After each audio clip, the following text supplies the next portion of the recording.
Morning दोस्तों। अब आज हम लोग बात करने जा रहे हैं माइट्रल स्टेनोसिस की।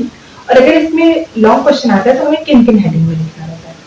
कॉज, पाथोजेनेसिस, क्लिनिकल फीचर, इन्वेस्टिगेशन और ट्रीटमेंट। सबसे पहले जानते हैं माइट्रल स्टेनोसिस में हो क्या है। हमारी माइट्रल स्टेनोसिस में वॉल्स बहुत ज्यादा थिक या रिजिड हो जा रही है, जिसके कारण अब वो प्रॉपर्ली ओपन नहीं हो पा रही है, और अगर ओपन हो भी रही है तो बहुत ज्यादा नैरो ओपन है। इसका कॉज क्या होता है?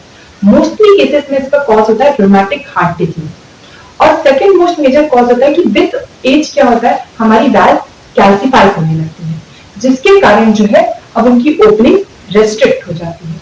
तो ये दो है हमारे major causes for mitral stenosis. बात करें पैथोजेनेसिस की, तो ये जो हमारी ये डायग्रामेटिक रिप्रेजेंटेशन है हार्ट का, जहाँ पे लेफ्ट एट्रियम और लेफ्ट वेंट्रिकल के बीच में ये थिक रिजिड माइट्रल वैल्व आप लोग देख पाएंगे।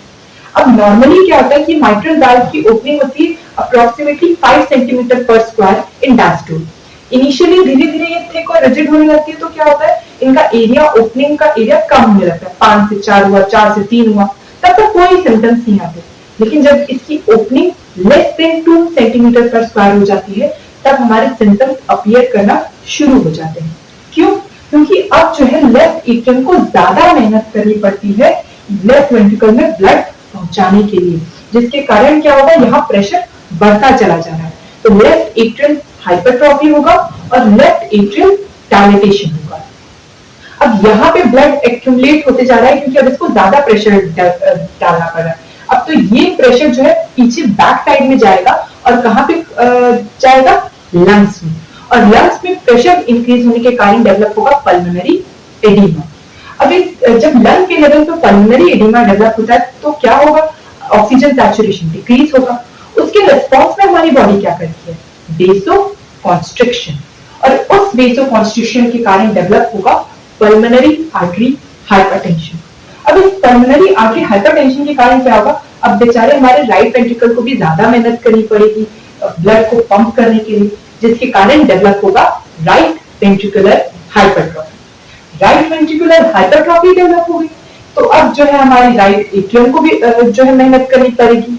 और जब ये कंडीशन बहुत ज्यादा सीवियर हो जाती है, तो हमारा जो है राइट हार्ट बिल्कुल फेल हो जाता है, बस भाई अब मैं नहीं कर सकता। अब जब राइट, तो ये हमारा जो है क्या है, बेसिक पैथोजेनेसिस है किसका, माइट्रल स्टेनोसिस। अगर आपको ये पैथोजेनेसिस याद रहेगा ना, तो क्लिनिकल फीचर आप बड़े आसानी से लिख सकते हैं। अब एक बात बताइए, क्योंकि प्रॉपर्ली लेफ्ट वेंट्रिकल में ब्लड नहीं आ रहा था, तो अब इसके कारण वो ब्लड पंप भी नहीं कर पाएगा, कार्डियक आउटपुट डिक्रीज हो जाएगा। तो कार्डियक आउटपुट डिक्रीज होने के कारण क्या होगा, फटीग होगा। यहाँ पे क्या हो रहा था, अब ब्लड जो है यहाँ एक्यूमुलेट हो रहा था, तो जिसके कारण लेफ्ट एट्रियल डायलिटेशन हो रहा था और लेफ्ट एट्रियल हाइपरट्रॉफी होगा।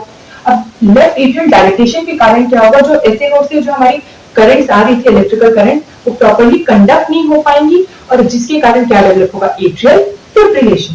अब एट्रियल फिब्रिलेशन डेवलप होगा, तो हमारा ब्लड यहाँ पे स्टेसिस होने लगेगा, उसमें थ्रोम्बस बनने लगेंगे, और वो थ्रोम्बस जो है एम्बोलाई करके स्ट्रोक करा सकते हैं, तो थ्रोम्बो एम्बोलिज्म के चांसेस बढ़ जाएंगे। अब यही जो हमारा प्रेशर जो है इंक्रीज हुआ था, वो बैक साइड में जाएगा और लंग्स में करा रहा था पल्मोनरी एडिमा। अब लंग्स के लेवल पे पल्मोनरी एडिमा डेवलप हो रहा है, तो क्या सिम्टम्स आएंगे, कफ, डिस्निया, हेमोप्टिसिस। ठीक है, अब आते हैं यहाँ पे पल्मोनरी आर्टरी हाइपरटेंशन हो रहा था, जिसके कारण राइट वेंट्रिकुलर हाइपरट्रॉफी हो, और उसके कारण एंड में राइट हार्ट फेलियर हो जाएगा। तो राइट हार्ट फेलियर के कारण तो बॉडी में कहाँ फ्लूइड का एक्यूमुलेट होगा, हमारे डिपेंडेंट पार्ट्स में, तो जिसके कारण पीडर एडिमा या फिर सैक्रल रीजन में अगर पेशेंट सुपाइन है, एडिमा डेवलप होगा, असाइटिस डेवलप होगा ड्यू टू फ्लूइड एक्यूमुलेशन। वही बात करें जब हम इस पेशेंट को एग्जामिन करेंगे, तो क्योंकि क्या हो रहा है, लंग्स में पल्मोनरी एडिमा डेवलप हो रहा है, तो प्रॉपर्ली ऑक्सीजन सैचुरेशन नहीं हो रहा है, तो अब क्या होता है, हमारी बॉडी में आर्टरीवेनस एनास्टोमोसिस जो है वो ओपन हो जाते हैं। और इसमें माइट्रल स्टेनोसिस के पेशेंट्स में इंस्पेक्शन के टाइम पर आपको कैरेक्टरिस्टिक माइट्रल फेशियस देखने को मिलेगा, जिसकी आप फोटो देख पा रहे होंगे। उसमें क्या होता है, जो नाक है, चीक है, लिप्स है, ये ज्यादा पिंक और पर्पलिश दिखने लगते हैं। तो ये माइट्रल फेशियस आपको देखने को मिलते हैं माइट्रल स्टेनोसिस में। और क्यों हो रहा है, क्योंकि आर्टरीवेनस एनास्टोमोसिस जो है वो ओपन हो जा रहे हैं due to decreased oxygen saturation. फिर जब आप उस पेशेंट को एग्जामिन करेंगे, क्योंकि इसमें राइट वेंट्रिकुलर हाइपरट्रॉफी और लेफ्ट एट्रियल डायलिटेशन हुआ है, तो आपको जब एग्जामिन करेंगे तो इसमें पैरास्टेनल हीट देखने को मिलेगा। क्योंकि यहाँ पे माइट्रल वॉल्स हमारी बहुत ज्यादा थिक या रिजिड हो गई है, तो जब वो क्लोज होंगी तो उसके कारण भी आवाज आएगी, तो लाउड S1 होगा। हाँ, कैल्सिफाइड वाल्व के केसेस में आपको सॉफ्ट S1 देखने को मिलता है, लेकिन मैक्सिमम केसेस में आपको लाउड S1 देखने को मिलेगा। और यहाँ पे राइट वेंट्रिकुलर हाइपरट्रॉफी के कारण लाउड P2 देखने को मिलेगा। अब जब ये थिक रिजिड वॉल्व जैसे बंद हो रही है तो भी आवाज करेंगी, और जब खुलेंगी तब भी आवाज करेंगी, जिसके कारण ओपनिंग स्नैप सुनाई देता है। अब जब ये ओपन होती हैं, ओपनिंग हो रही है तो नैरो ओपनिंग है, और उस नैरो ओपनिंग के थ्रू जब ब्लड पास हो रहा है तो उस टर्बुलेंस के कारण आवाज प्रोड्यूस हो रही है, और उसी के कारण मर्मर प्रोड्यूस हो रही है। तो नॉर्मली हमारी माइट्रल वाल्व कब ओपन होती है? डायस्टोल के टाइम पे, जब लेफ्ट एट्रियम को, लेफ्ट वेंट्रिकल को फिल करना रहता है।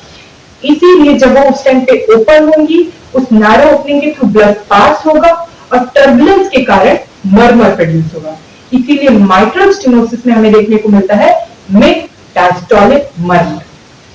अब होता क्या है कि नॉर्मली जब लेफ्ट एट्रियम लेफ्ट वेंट्रिकल को फिल कर रहा होता है, आखिरी के 0.1 सेकेंड्स में क्या होता है, लेफ्ट एट्रियम कॉन्ट्रैक्ट करता है, एट्रियल किक जिसे बोलते हैं, जिसके थ्रू जो है आखिरी की 30% फिलिंग होती है, और उस टाइम पे ब्लड फ्लो इंक्रीज हो जाता है, और ब्लड फ्लो इंक्रीज होगा तो मतलब मर्मर इंक्रीज होगा।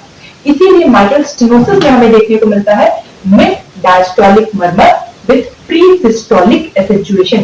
ठीक सिस्टोल के पहले एट्रियल किक आया, और जिसके कारण वो मर्मर एग्जैजरेट हो गया।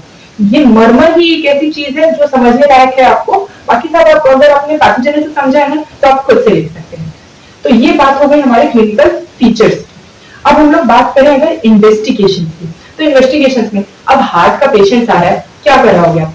ईसीजी कराओगे, चेस्ट एक्सरे देखोगे, इको कराओगे, डॉक्टर कराओगे। ये 4 बेसिक आप इन्वेस्टिगेशन देखते हैं। अगर इन्वेजिव प्रोसीजर में कार्डियक कैथेटराइजेशन भी आप लोग देख सकते हैं, वो भी एक प्रोसीजर हो गया, है ना। ये बेसिक 4 हमारे प्रोसीजर हैं। अब ईसीजी आप करेंगे तो क्या देखने को मिलेगा? राइट वेंट्रिकुलर हाइपरट्रॉफी हो गई है, तो जब वो कॉन्ट्रैक्ट होगी तो वेंट्रिकल के कॉन्ट्रैक्शन को कौन सा वेव फॉर्म डिपिक्ट करता है? QRS complex.